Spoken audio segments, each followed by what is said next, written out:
Me and my wife, Jessie, had our daughter 2 years ago. Jessie is a smoker. She doesn't smoke a lot, but she consumes 2/3 a day. She wanted to be the one who got pregnant, and I told her that she couldn't smoke at any point in the pregnancy, and only after our baby stopped breastfeeding, she could start consuming again. She agreed. I'm against smoking. I don't smoke, but it doesn't bother me that much other people smoke, and to my delight. Jessie was never a person who smelled like cigarettes despite being a smoker. The reason I'm against it's that my father died of lung cancer, and guess what? He smoked. When our daughter was born, I managed to stay at home for 1 year and 3 months because it hit the pandemic and home office. So we could both take care of it. Jessie also took advantage of the home office, same company, I'm in a higher position. When our company asked for employees to come back from the home office, we decided that we didn't want to put her in childcare yet, and we decided together that I would come back, and she would quit to stay at home all the time. Currently, we have a fair division of tasks at home.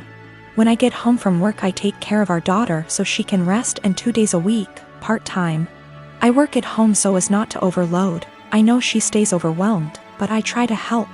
Recently, our daughter weaned, and Jessie came to talk to me that she wanted to finally start smoking again. I said that I wouldn't pay for them, but I pay for everything. I even proposed to rearrange my schedule in case she wanted to do some freelancer. She's also a designer. But I wouldn't give her the money. THR cigarettes are my limit. She was annoyed, saying that we agreed on her being SOM and that I would provide financially for the family, including her expenses, and I am going behind our agreed. I never paid back / would pay for a cigarette of hers, and she has known this for years. She's still mad at me, saying I'm using being the breadwinner to not let her smoke and forcing her to look for another way to earn money to buy something she wants. I don't know if I'm wrong, but cigarettes are a choice and a bad addiction. I don't feel comfortable paying for it. Given my family history, I always made it very clear that I would never pay for a cigarette. When we made the decision for her to be SOM, I told her I wouldn't feel right paying for her cigarette, and she reassured me that it was something I wouldn't have to worry about. She does freelance to make some purchases she wants. There are months when we are tighter and we can't do some shopping, so she does freelancing. It's rare, but it happens, and on those days, our daughter stays with me even if it's at my service. I never limited any of her purchases, ever, if not because of tight money. For more extravagant purchases of hers that I can't afford, she freelances and buys. So I suggested she do one a month that covers her entire cigarette stash, and I would help by staying with our daughter. She is not entirely financially dependent on me. When she wants to buy something that I can't afford with our money, she makes a design request. My sister Anna is special need. She has severe autism, and while she is verbal, most of her communication is physical, like sign language, due to her social discomfort. She does speak around family though, and has pretty bad cognitive skills. She can't comprehend boundaries and lives with our parents, so they can best watch her. I am getting married in 3 months. We planned a simple wedding and reception at my fiancé Michael's parents' barn and farm. Since it's all gonna be DIY and we aren't planning anything too expensive, we can do things pretty quickly since flowers, food, and decor will be provided by his family. I sent out invites last week, and I asked that Anna not come. I told my parents I understood that would mean they may not show up, but it was just a heads up. Why no Anna? She has an issue with touching Michael and trying to kiss him. At times when we were at my parents' house, Anna would try and grab Michael's hands, try to lean in to kiss him, or would have a really bad shutdowns if she wasn't allowed to be directly next to him. We've tried speaking to her, but there's only so much we can do when she doesn't really understand. I told my parents I just want one day for Michael to be my partner and not Anna's comfort person. They called me selfish and asked how I expected them to agree to something like this.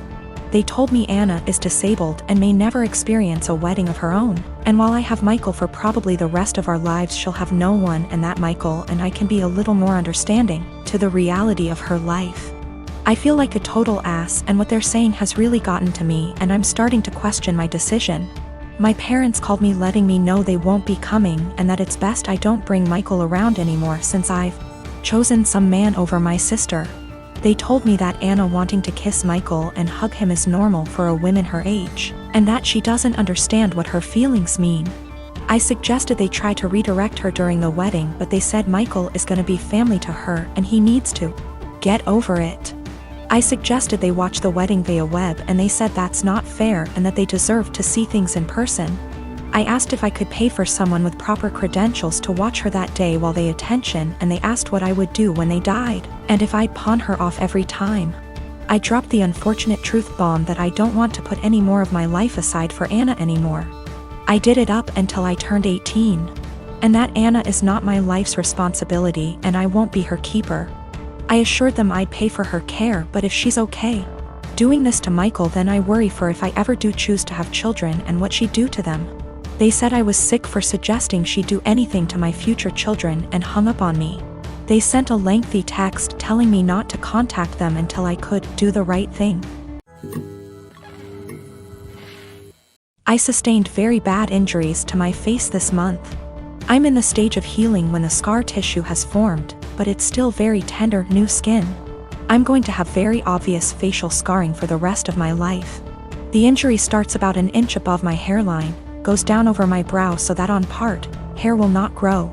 It continues down my cheek where it is deepest. I'll always probably have an indentation in the fullest part of my cheek. Then it continues to my jawline.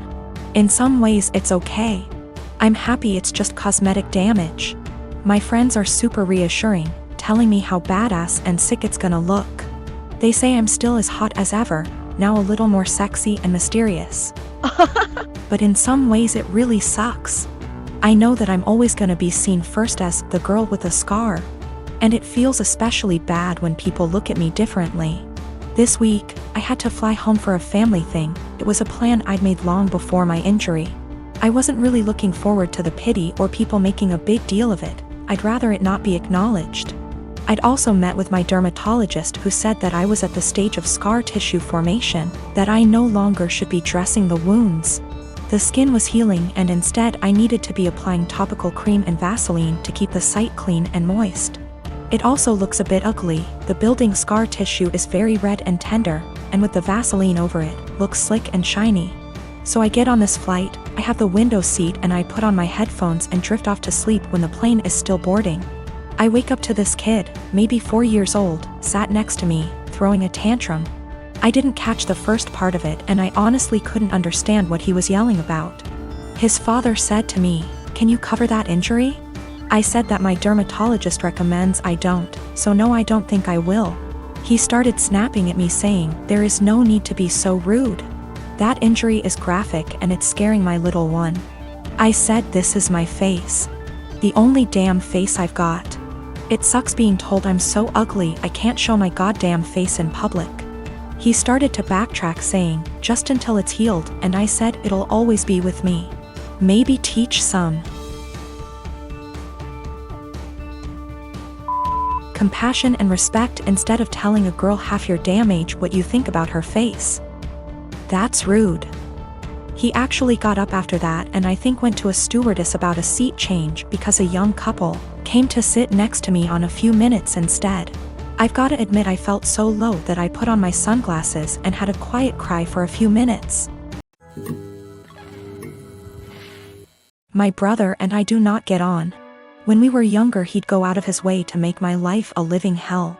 To my parents' credit, they did tell him off for it when they caught him, but they both worked long hours and didn't have the energy to deal with our arguments. This continued into adulthood. He was salty that he failed his college course the first time around. There was a bad argument in our family a while ago and it all started because I refused to decorate my brother's living room. I won't go into too much detail, but he wanted a pretty hefty discount. I said no and he threw a tantrum. Instead of being a grown-up and talking to me, he decided to hook up with my toxic ex-girlfriend and the mother of my child. I can't go into a lot of detail about what she was like, but she was not a nice person. She never really bonded with our son when he was born and I was left to do everything by myself. She eventually walked out on us and refused to have any contact with our son. She'll post on Facebook now and then about her beautiful baby boy to get sympathy votes, but that's about it. I have been a single dad for almost 3 years now and I absolutely adore my son, but it hurts to think that one day he might question why his mom didn't want anything to do with him. How am I supposed to explain that to him? Anyway, It bothered me when my brother told me they'd hooked up together.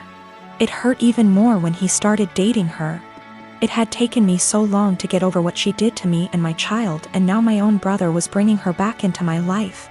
Yesterday we had a family video call. Parents are high risk and we're not taking any chances.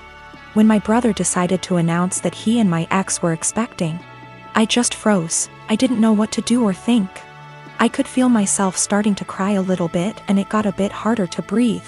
Eventually, I decided to just congratulate them and then made up some lie about needing to put my son down for a nap and left.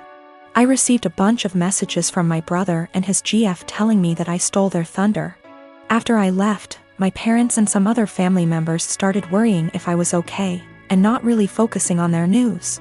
My uncle told me that I should have just been a man and stuck it out instead of making excuses to get out of it. After all, it was expected that our kids would be raised around each other. I feel like maybe I shouldn't have left the call, but at the same time it would have been worse if I'd stayed and had a full-blown panic attack in front of everyone. Some of the family members are split and have argued that I won't be able to avoid my brother and his family forever, but others believe I was in the right to leave that situation. I don't know what to think. My parents aren't happy, but they don't have the energy to deal with all the hassle my brother would cause. They actually cut him off for a little while when he started dating my ex, but he phoned them constantly and, again, can't go into much detail, but he said he'd do something not so good. They keep him at arm's length, but I have told them not to cut contact because of me.